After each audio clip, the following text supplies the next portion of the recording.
Should I go ahead and ask you a question? Sure, anything. Okay.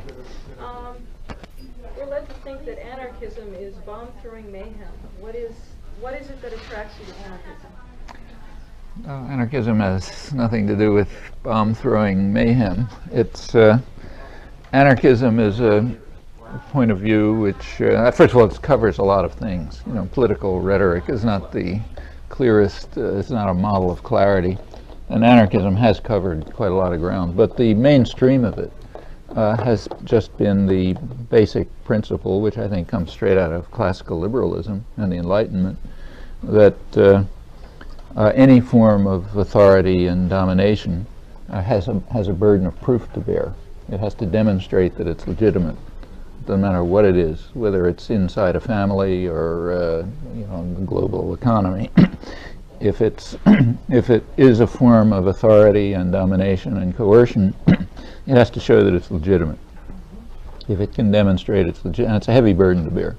If it shows that it's legitimate, okay. If not, it ought to be dismantled. That's anarchism. Okay. Now, what is considered legitimate authority? It's the task of those who have the authority to demonstrate that. So, for example, if I'm taking a walk with my granddaughter, and suppose I'm taking a walk with my granddaughter and she runs out into the street, okay, and I grab her and pull her back. Well, that's authority, and it's my task to demonstrate that it's legitimate. And I think in this case, if anybody challenged me, I could make an argument saying that's legitimate authority. But the burden of proof is always on those who exercise it. That's true if it's men and women, parents and children, owners and people they rent, the state and people who serve it, the IMF and people who follow its orders, wherever it is. So there's no general definition of what legitimate authority is. It's the task of those who exercise authority to demonstrate their legitimacy. They're the ones who have the burden of proof. And if they can't meet that burden by explaining why what they do is legitimate, then they have no right to exercise the authority, and whatever institution, any institution within which they exercise it is illegitimate unless they show otherwise. And the anarchists are just people who believe that and try to do something about it. So the members of that institution, is it their responsibility to make a judgment call about the authority of the person who is trying to prove their legitimate authority? Well, I don't mean that every minute of the day everybody has to be saying, look, this is my legitimate authority, but they have to be prepared to meet the challenge. Sure. So if it's like suppose it's a formally democratic state, well, in principle, that challenge is met by interchange among the population, which recognizes the authority of actions in the public arena through constant interaction, debate, struggle, and so on. In theory, that's what happens if it is a democratic state. To the extent that that doesn't happen, it's not a democratic state and it is illegitimate. When you move to other systems of authority, like, say, private corporations or fascist states or other forms of totalitarianism, there's no question of legitimacy because they have none. You know.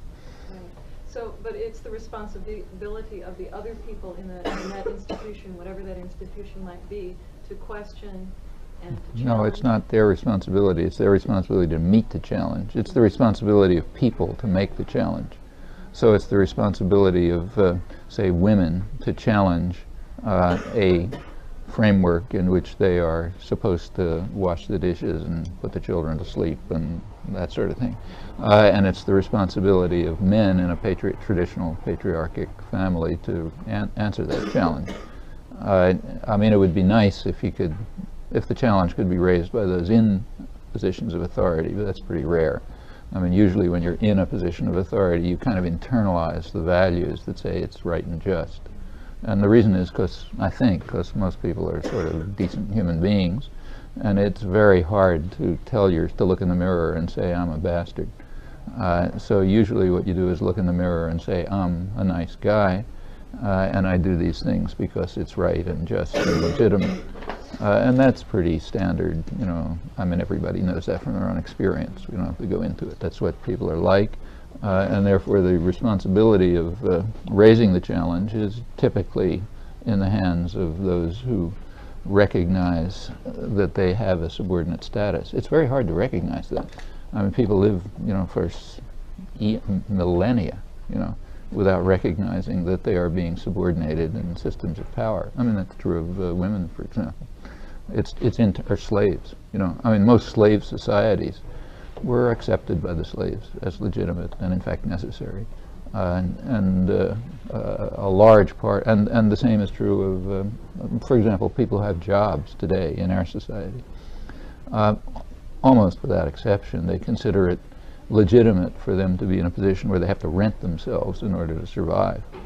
That's certainly not obvious, and in fact, if you go back a century ago, it was not only considered not obvious, it was considered outlandish by American working people.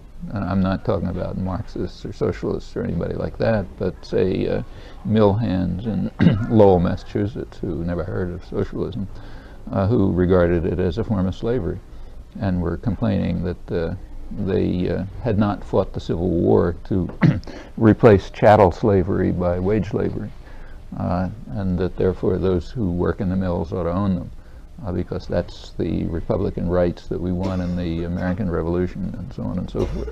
So, it's not obvious. But by now, I think enough indoctrination and propaganda and so on has taken place, so people do regard that form of subordination to external authority as legitimate. Whether they should is another question, but the fact is they do, just as for most of history women have accepted a subordinate role as correct and proper and so on, and slaves did, and people living in, say, feudal societies. In a feudal society, people had a place, some kind of role. And quite typically the societies were stable because people regarded those structures as legitimate.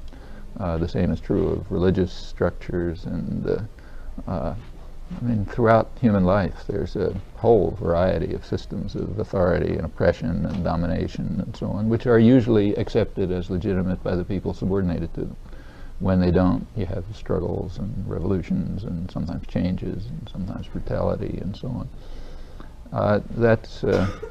As far as I understand it, anarchists are just people who take this seriously.